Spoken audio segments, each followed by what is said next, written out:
Cam छो public. तो आज हम करने वाले हैं JEE 2025 में पूछा गया प्रोबेबिलिटी चैप्टर का एक क्वेश्चन। तो देखते हैं प्रोबेबिलिटी के चैप्टर में से कौन सा क्वेश्चन पूछा गया था। तो क्वेश्चन कुछ ऐसा था। Let n denotes the number of turns up when a fair dice is rolled। यानी कि एक डाई को रोल करेंगे जितना नंबर आएगा वो हमको डिनोट करता है कैपिटल N से। If the probability that the system of equation, यहाँ पे तीन इक्वेशन दिए हुए हैं, x plus Y plus Z is equal to 1, 2x plus N Y plus 2z is equal to 2, 3x plus 3y प्लस N Z is equal to 3, has a unique solution is k upon 6। यानी कि ये जो तीन equation है उसके अगर unique solution मिलता है तो उसका आंसर क्या होता है, k अपॉन 6 होता है।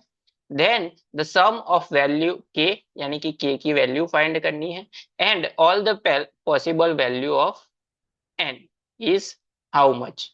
अभी यहाँ पे देखें, इस क्वेश्चन में सबसे पहले तो हमको ये k की वैल्यू फाइंड आउट करनी है।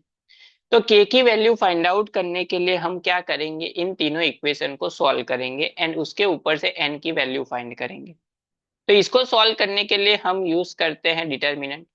यहाँ पे x y एंड z है तीन, तो तीनों के मल्टीपल। सबसे पहले फर्स्ट इक्वेशन में x y एंड z के मल्टीपल 1 1 1, उसके बाद सेकंड में है 2 उसके बाद थर्ड में है 3 डिटर्मिनेंट को सॉल्व करेंगे तो सबसे पहले आएगा 1, n इंटू एन होगा n स्क्वायर, माइनस 3 इंटू 2 होगा 6, माइनस 1 ब्रैकेट में 2 इंटू एन यानी कि 2n, माइनस 3 इंटू 2 यानी कि 6, प्लस 1 ब्रैकेट में 3 इंटू 2 यानी कि 6, माइनस 3 इंटू n यानी कि 3n। सिंप्लीफाई कर लेते हैं इसको, तो n स्क्वायर माइनस 6 माइनस यहाँ पे मल्टीप्लाई होगा तो -2n माइनस माइनस प्लस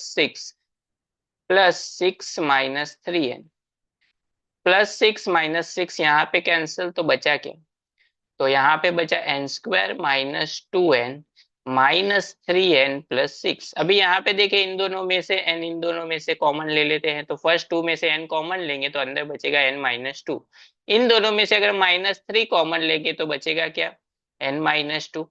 तो यहाँ पे n-3 एंड n-2 दो वैल्यूज हुई, यानी कि n की वैल्यू जो है वो कौन सी पॉसिबल नहीं है, 2 एंड 3 पॉसिबल नहीं है, तभी हमको यूनिक सॉल्यूशन मिलेंगे। अगर हमको यूनिक सॉल्यूशन चाहिए तो क्वेश्चन में क्या है कि डाइस रोल की तब उस पे जो नंबर आता है वो n डिनोट करता है, यानी कि total number of sample space हमारे पास क्या है, 1 2 3 4 5 एंड 6। इसमें से 2 एंड 3 हम नहीं ले सकते, तो बाकी बचे यूनिक सॉल्यूशन के लिए क्या, 4, तो उसकी प्रोबेबिलिटी होगी 4/6। यानी कि k की जो वैल्यू है वो हमको क्या मिल गई, 4। अभी k की वैल्यू मिल गई हमको 4, प्लस क्या लिखा है, the sum of value k की वैल्यू है 4, and all the value of possible n, यानी कि n की जगह पे हम सिर्फ एंड 2 एंड 3 नहीं ले सकते, बाकी सब वैल्यू ले सकते हैं, तो इन सभी का एडिशन।